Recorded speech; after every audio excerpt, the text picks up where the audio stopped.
Pawai Budaya Pekan Kebudayaan Aceh ke-8 yang diikuti 23 kabupaten kota pukau masyarakat.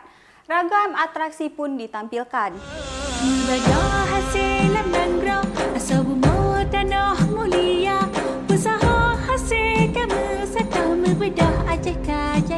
Sebanyak 2025 peserta ikut dalam Pawai Budaya Pekan Kebudayaan Aceh ke-8 yang berlangsung di Banda Aceh. Pawai budaya tersebut merupakan rangkaian dari pergelaran event PKA ke-8 yang mengangkat tema Jalur Rempah.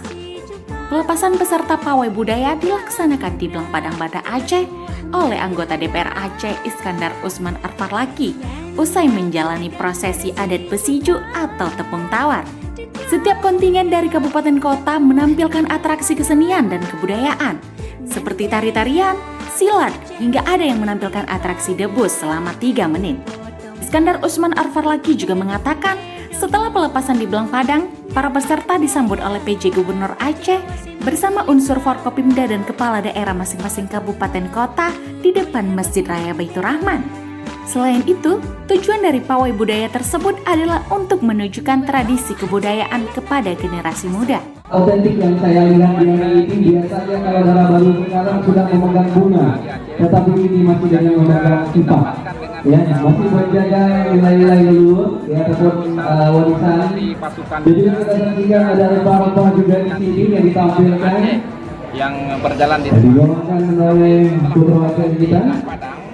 Akan diterima nanti oleh Pak PJ Gubernur dan Forkopimda di depan Masjid Raya Baitur Rahman. Pawai budaya ini kita maksudkan juga untuk pengenalan budaya bagi seluruh masyarakat dalam rangka pelaksanaan PKA para peserta pawai kita. Lainnya rempahkan Dari Aceh Selatan, bukan dunia. Jadi kita dari Aceh Selatan langsung budaya ini tetap lestari pada Aceh di ikuti. Usai menampilkan atraksi di hadapan Dewan Juri, para peserta pawai kembali berjalan menuju lapangan Blang Padang, tempat garis finish ditentukan oleh panitia.